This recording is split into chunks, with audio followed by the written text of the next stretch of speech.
భారతదేశ చరిత్రలో అత్యంత ప్రతిష్టాత్మకంగా భావిస్తున్న మహిళా బిల్లు డీలిమిటేషన్ విషయంలో కొన్ని రాజకీయ పక్షాలు అనుసరిస్తున్న తీరు ఆక్షేపణీయం.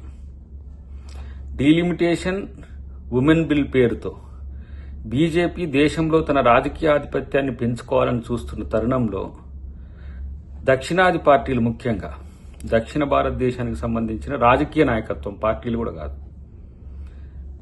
చాలా పార్టీలు బీజేపీ ప్రభుత్వానికి మద్దతుగా, ఎన్డీఏ ప్రభుత్వానికి మద్దతుగా మాట్లాడడం అనేది వాళ్ళ అవగాహన రాహిత్యం అనుకోవాలనో, వాళ్ళ అచేతనం అనుకోవాలనో, లేదంటే వాళ్ళ బానిస మనస్తత్వానికి ఇది ఒక కారణం అనుకోవాలనో తెలుస్తలేదు.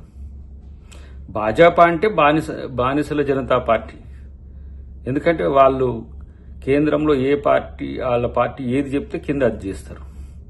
ఇవాళ ముఖ్యమంత్రి గారు రేవంత్ రెడ్డి గారు మాట్లాడుతున్న దాన్ని ఆక్షేపించడం, దాన్ని అర్థం చేసుకోలేకపోవడం, లేదంటే హైబ్రిడ్ మెథడాలజీ అంటే కనీసం దాని పట్ల ఒక స్టడీ కూడా లేకపోవడం అనేది చాలా విచిత్రమైన పరిస్థితి.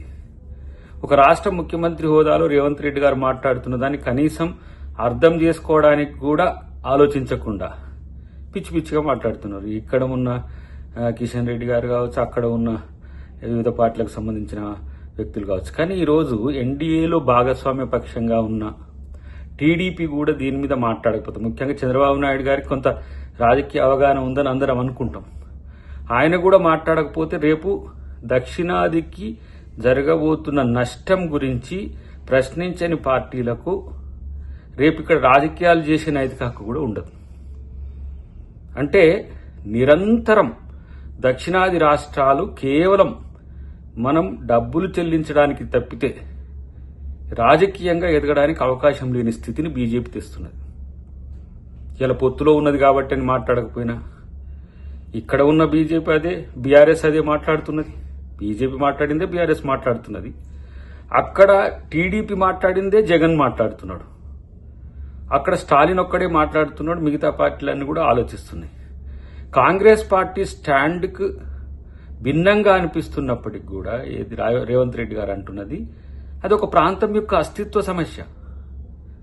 అసలు దక్షిణాదికి నాయకుడే లేకపోవడం అనేది ఒక విచిత్రం. రేపటి రోజున ఈ వీరు తీసుకుంటున్న నిర్ణయం, అంటే ఎన్డీఏ ప్రభుత్వం ఇప్పుడు తీసుకుంటున్న నిర్ణయం రేపు దక్షిణాదికి శరాఘాతంగా మారబోతున్నది.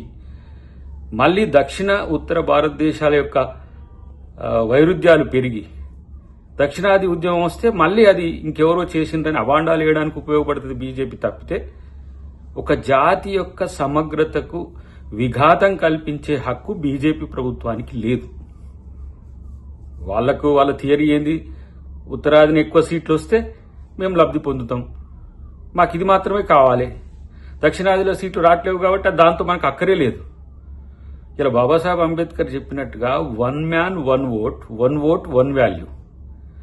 అలాంటప్పుడు నా ఓటుకే విలువ లేనప్పుడు దక్షిణాది యొక్క రాజకీయ అస్తిత్వాన్ని ఎవరు పట్టించుకుంటారు? 850లో 600 పైచీలకు మరి బీజేపీ లేకపోతే ఉత్తరాది పార్టీలో, ఉత్తరాది ఎంపీలో గెలిస్తే దక్షిణాది ఓటుతోనో ముఖ్యమంత్రితోనో ఇంకెవరితోనో ఏమవసరం ఉంది? కాబట్టి ఇది ఒక ప్రాంతం మీద ఇంకొక ప్రాంతం ఆధిపత్యాన్ని చెలాయించడం అనేది రాజ్యాంగ వ్యతిరేకం.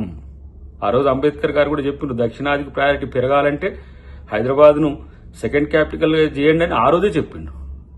కానీ క్రమేపీ దక్షిణాది రాష్ట్రాలు ఆర్థికంగా అభివృద్ధి చెందుతున్నాయి. అలాంటి సందర్భంలో రాజకీయంగా అభివృద్ధి చెందకుండా చేస్తున్న ఈ ఉత్తరాది నాయకుల యొక్క ఆధిపత్యాన్ని ముఖ్యమంత్రి రేవంత్ రెడ్డి గారు ప్రశ్నించడాన్ని అర్థం చేసుకుంటే మంచిది. ఈరోజు ఒకవేళ త్వరితగతిన వాళ్ళు బిల్ పాస్ చేయించడం అనేది మూజువాని ఓటుతోనో వాళ్ళు ఇష్టం వచ్చినట్టుగా చేసిండ్రు అనుకోండి, రేపు చర్చ లేకుండా ఈరోజు నిర్ణయాలు తీసుకుంటే రేపు జరిగే పరిణామాలకు ఎవరికి బాధ్యత వహించాలి? కాబట్టి ఇది ప్రత్యేకించి దక్షిణాది రాష్ట్రాలతో పాటు చిన్న రాష్ట్రాలు, నష్టపోతున్న వాళ్ళంతా కూడా ఆలోచించాల్సిన సందర్భం. బీజేపీ నాయకులైనా ఇంకా ఏ పార్టీ నాయకులైనా ఎన్డీఏ ప్రభుత్వానికి మద్దతు చెప్పే వాళ్ళు చారిత్రక ద్రోహం దక్షిణాదికి చెయ్యకండి అని చెప్పి మేము తెలియజేస్తున్నాం. ఎందుకంటే స్వాతంత్ర సంగ్రామం లేకపోయినా రేపు దక్షిణాదికి అన్యాయం జరిగితే పోరాడాల్సిన దానిలో ముఖ్యమంత్రి గారు ముందుంటారు.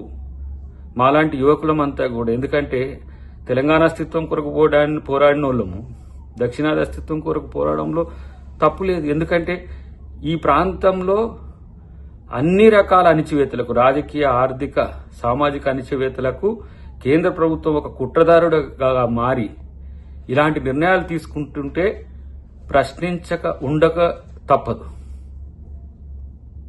కాబట్టి ఈరోజు ఎవరైనా సరే ఈ ప్రాంత యువకులు ప్రత్యేకించి ఈ నిర్ణయాన్ని పట్ల వాళ్ళ యొక్క క్లారిటీని పెంచుకోవాల్సిన అవసరం ఉంది.